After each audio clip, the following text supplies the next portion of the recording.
Service, it's your garden Staudinger again. In the last video we talked about why a tidy winter garden can become a deadly trap. But today we're talking about what's actually supposed to be the rescue. The food. We go to the shop, buy a bag of mixed seeds or a few fat balls and think, right, I've done my good deed for the day. But did you know that much of that is like junk food for our animals? Or worse, that with the wrong feed, we're spreading diseases that wipe out entire populations. In winter, well-intentioned is unfortunately often the opposite of well done. Today we're doing the big food check for birds, hedgehogs, and squirrels, so that your help actually hits the mark. Chapter 1. The bird food check.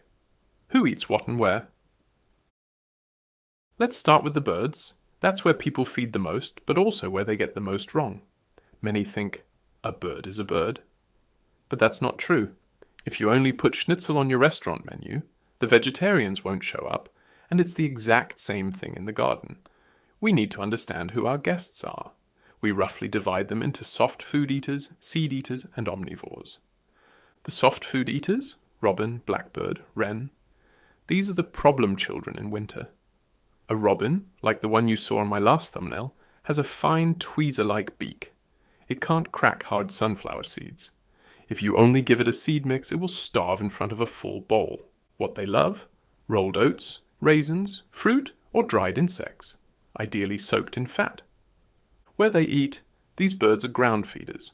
A blackbird or a robin prefers to look for food on the ground, under bushes, or on a very flat bird table close to the floor. If you only offer food high up in a swinging silo, they often can't even get to it. The seed eaters, chaffinch, bullfinch, hawfinch. These are the ones with the power tools on their faces. A hawfinch has a biting force that would amaze you. It cracks cherry pits. What they love? Sunflower seeds. Unhulled is no problem for them. Hemp seeds or beech mast. They need those hard shells to challenge their beaks and muscles. Where they eat, they are more flexible. They'll use a birdhouse, but also like feeding on raised plateaus where they have a good 360-degree view to spot enemies early. The omnivores and acrobats, tits, nuthatches, woodpeckers. Tits are the clowns of the feeding station. They eat almost anything as long as it's high energy. What they love? Fat seed mixes, the classic fat balls, and peanut granules. The nuthatch is especially clever. He takes a seed, wedges it into a crack in the bark, and hacks it open, hence the name. Where they eat, they love it hanging. Tits have extremely strong claws and prefer eating upside down on hanging silos or branches.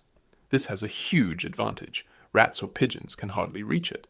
So if you want to support tits, hang the food so it swings freely. A very important Staudinger tip. Pay attention to where you feed. If you feed on the ground for the blackbirds and robins, make sure no cat can find cover nearby. A clear radius of 2 to 3 meters is vital. And please, I'll say it again, check the ingredients. If the package says, with vegetable byproducts or contains too much cheap wheat, leave it on the shelf. That's just filler that the birds will simply toss out of the house. In the end, the mess lies on the ground, starts to mold, and attracts uninvited guests.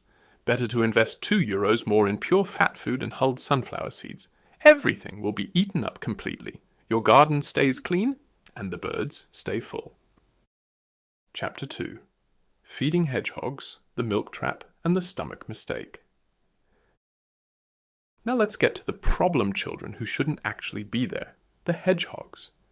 Normally hedgehogs are hibernating now, but our winters are becoming increasingly unpredictable. A few mild days and the hedgehog thinks, springtime? He wakes up, uses as much energy in 1 hour as he normally would in a week, and finds exactly nothing. No beetles, no worms, nothing. Anyone wanting to help often instinctively reaches for things we know from old children's books. And I have to be very clear here. Stop it with the milk. The milk death sentence. The myth persists. Put out a saucer of milk for the hedgehog. Please, never do that. Hedgehogs are lactose intolerant. They cannot break down milk sugar. The result is severe, often bloody diarrhea. In winter, when the hedgehog is already dehydrated, this leads directly to death. What looks like help is actually an agonizing end. If you want to provide liquid, only water. A flat bowl of fresh water is life-saving, especially when everything is frozen. What belongs in a hedgehog's stomach? A hedgehog is an insectivore, not a vegetarian. No fruit, no vegetables. Hedgehogs can hardly process plant cells. Apples or nuts are more like dead weight than energy for them. The emergency menu. If you have a hedgehog in the garden that needs help now, use high-quality wet cat food.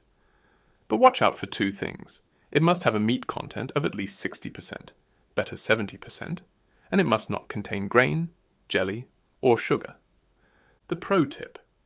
Mix a few rolled oats into the cat food to make it a bit more substantial. This gives the hedgehog the necessary calories to perhaps still make it to the next sleeping spot. Where and how to feed? Hedgehogs eat on the ground, obviously, but if you just put the food out like that, you'll soon have all the neighborhood cats or rats in your garden. The hedgehog restaurant? Build a small feeding house with a labyrinth entrance. The entrance should only be about 10 by 10 centimeters. The hedgehog gets in, but the cat stays out. Hygiene.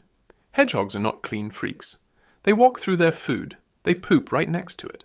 If you feed them, you must clean the bowls every day with hot water. Otherwise, you're breeding bacteria that will do the animal in. When is it too late? One more important point. If you see a hedgehog during the day that is staggering or looks very small and emaciated, the so-called hunger hollow behind the head, then feeding is often no longer enough. In that case, the animal is a case for a hedgehog rescue center. Helping here means looking closely, choosing the right food, and above all, keeping your hands off the milk, so that the little guy has a real chance of seeing the spring. Chapter 3. Squirrels more than just peanuts. Squirrels are out and about every day in winter. They don't hibernate, they just take winter rest. That means they wake up, are ravenous, have to eat, and then go back to sleep. But often they can't find their treasures buried in autumn under a thick blanket of snow or in rock-solid frozen ground. And what do? We throw them a handful of peanuts. The peanut error. Peanuts are cheap and the squirrels pounce on them. Sure, who doesn't like fast food? But for squirrels, peanuts are a danger in the long run. First, they don't occur naturally here, so they aren't species-appropriate food. Second, they contain an enzyme that blocks the absorption of calcium. This leads to bone problems in the little ones. And third, peanuts mold extremely quickly, often invisibly inside the shell. This mold is highly toxic for squirrels. The gourmet menu for squirrels. If you really want to help them, offer them what they would find in nature. Hazelnuts and walnuts, ideally in the shell. This is vital for wearing down their teeth. Squirrel teeth grow throughout their entire lives. If they have nothing to gnaw on, the teeth get too long and eventually they can't eat anything at all. Sunflower seeds and pine nuts. These are the real power packs with high-quality fats that get them through the cold nights. Absolute taboo. Anything roasted or salted. What's a party snack for us leads to kidney failure in squirrels. Where is it served? Squirrels like to eat with a view. The feeder box. There are these boxes with a plexiglass pane and a flip-top lid. Squirrels are incredibly smart and learn in seconds how to lift the lid. This has the huge advantage that the food stays dry and birds or rats don't eat it all. The water point. I say it again and again. Squirrels need to drink too. If you keep your bird bath ice-free, you're saving the squirrels' lives as well. Whoever has squirrels in the garden doesn't need a TV anymore. You quickly learn how much character is packed into those little guys. But help here means offering variety and paying attention to the quality of the nuts. Chapter 4.